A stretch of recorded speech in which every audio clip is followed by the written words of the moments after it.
The political slugfest around the Liquorgate probe still continues. Senior Aam Aadmi Party leaders Atishi and Saurabh Bharadwaj in particular have slammed the BJP and have questioned the centre about the money trail in a recent press conference. Meanwhile, let's listen in to the attack mounted by the Aam Aadmi Party against the BJP.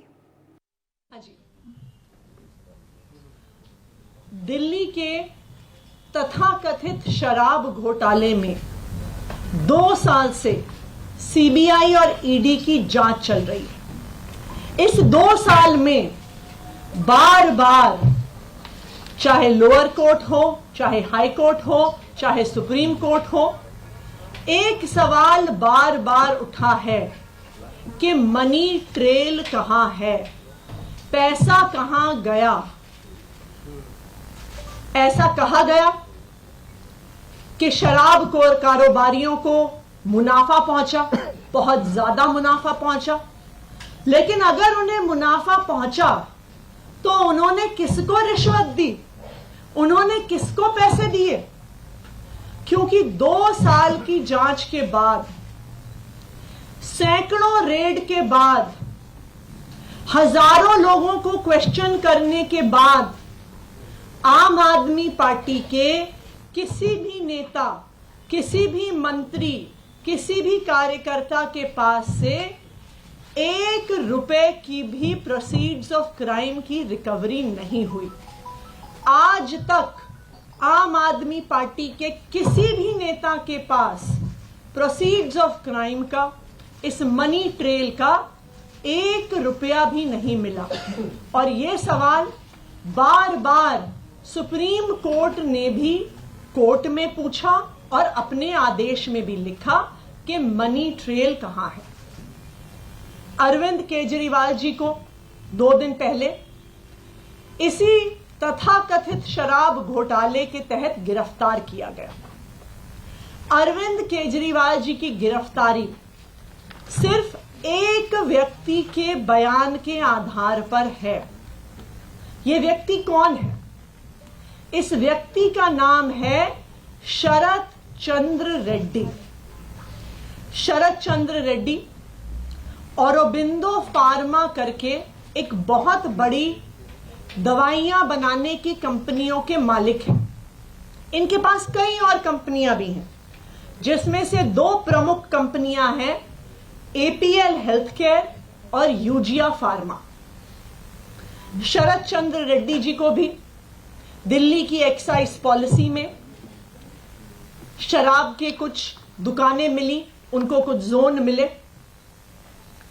शरत चंद्र रेड्डी को 9 नवंबर 2022 को questioning के लिए बुलाया गया और शरत चंद्र रेड्डी ने साफ साफ कह दिया, बुलाया गया और शरत चंद्र रेड्डी ने साफ साफ कह दिया कि मैं कभी अरविंद केजरीवाल से मिला नहीं, मेरी उनसे कोई बात नहीं हुई, मेरा आम आदमी पार्टी से कोई लेन देन नहीं है। जैसे ही उन्होंने कहा कि मैं अरविंद केजरीवाल से मिला नहीं, उनको तुरंत अगले दिन ईडी द्वारा गिरफ्तार कर लिया गया। कई महीने जेल में रहने के बाद एक दिन शरद रेड्डी जी ने अपना बयान बदल लिया। शरद रेड्डी जी कहते हैं कि मैं अरविंद केजरीवाल जी से मिला भी। शरद रेड्डी जी कहते हैं कि मेरी उनसे शराब घोटाले पे बात भी हुई। और जैसे ही शरद रेड्डी ये कहते हैं, उनको जमानत भी मिल जाती है ईडी के द्वारा। लेकिन ये तो सिर्फ बयान है। पैसा कहाँ है? मनी ट्रेल कहाँ है? क्योंकि बीजेपी और उनका राइट हैंड इन्फोर्समेंट डायरेक्टरेट तो बार बार कह रहे हैं कि शराब घोटाले में पैसा बना और शराब के दुकानदारों ने इस पैसे को भ्रष्टाचार में, इस पैसे को रिश्वत के तौर पे दिया। लेकिन ये तो शरद चंद्र रेड्डी का सिर्फ बयान है, जिसके आधार पर अरविंद केजरीवाल को गिरफ्तार किया गया है। मनी ट्रेल कहाँ है? मैं बताती हूं आपको कि मनी ट्रेल कहाँ है। ये है मनी ट्रेल। शरद चंद्र रेड्डी की कंपनियों द्वारा दिया गया इलेक्टोरल बॉन्ड्स में भारतीय जनता पार्टी के बैंक अकाउंट में पैसा। आज ये मनी ट्रेल पूरे देश के सामने आ गई है कि शरद चंद्र रेड्डी, औरोबिंदो फार्मा का मालिक, एपीएल हेल्थ केयर का मालिक, यूजिया फार्मा का मालिक, शराब का कारोबारी, उसने 4.5 करोड़ रुपए के इलेक्टोरल बॉन्ड्स दिए एक्साइज पॉलिसी के बनने के दौरान भारतीय जनता पार्टी को। उसके बाद गिरफ्तार होने के बाद 55 करोड़ रुपए के इलेक्टोरल बॉन्ड्स दिए भारतीय जनता पार्टी को। तो जिस मनी ट्रेल की पिछले 2 साल से तलाश हो रही थी, आज वो मनी ट्रेल सामने आ गई है कि आखिरकार शराब के कारोबारियों ने पैसा किसको दिया, पैसा कहां गया और पैसा कब गया।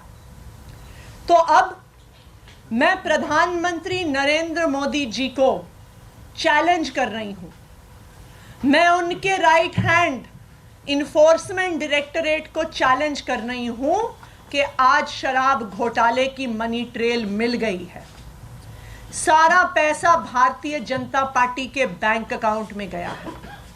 तो enforcement directorate Bharatiya Janata party को आरोपी बनाए और enforcement directorate Bharatiya Janata party के राष्ट्रीय अध्यक्ष जेपी नड्डा को गिरफ्तार करे।